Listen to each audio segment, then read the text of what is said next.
జంతర్ మంతర్ దగ్గర వాళ్ళు ధర్నా పెట్టిండ్రో మొన్న 2 రోజుల మొత్తం 2-3 రోజుల క్రితం ఏం చేసిండ్రు, హైదరాబాద్లో ఓ ట్రైన్ జెండా ఊపి మేము ఇక్కడ వచ్చి పెద్ద ఎత్తున చేస్తున్నాము, స్తంభింపజేస్తున్నాం అని చెప్పి ఏదో షో ఆఫ్ చేసి ఏదో డ్రామా చేసి తిప్పి కొడితే 200 మంది 200-300 మంది ఒక ముఖ్యమంత్రి సాక్షాత్ వారు వచ్చి ధర్నా చేస్తే 200-300 మంది కూడా లేకుండా ఏదో తూతూ మంత్రంగా బీసీ నాయకులు అంటే బీసీ బిడ్డలంటే మాకు ప్రేమ ఉంది, రిజర్వేషన్ ఏదో కొట్లాడుతుందని చెప్పేసి ఏదో మీరు హైడ్రామా ఏ చేసిండ్రో ఫస్ట్ అది అట్టరీ ఫ్లాప్. అది ఎందుకంటే వాళ్ళకి చిత్తశుద్ధి లేదు కాబట్టి వాళ్ళు ఏదైతే ఇప్పుడు గవర్నర్ దగ్గర ఏదైతే ముసాయిదా పెట్టిండ్రో అసలు వాస్తవంగా వాళ్ళు ఇంతైనా జ్ఞానం ఉందా?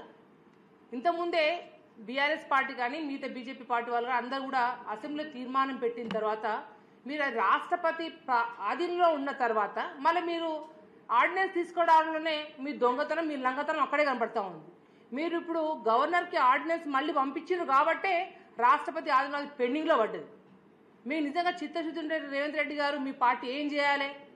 రాష్ట్రపతి దగ్గర వారు ఎటువంటి నిర్ణయం తీసుకోవట్లేరు, రాష్ట్రంలో బీసీ బిడ్డలందరూ భగ్గుమంటా ఉన్నారు అని సుప్రీంకోర్టు పోవాల్సింది మీరు ఎక్కడ పోకుండా ఇక్కడ డ్రామాలు చేసుకుంటూ చాలా తమాషా ఆడుతూ ఉన్నారు.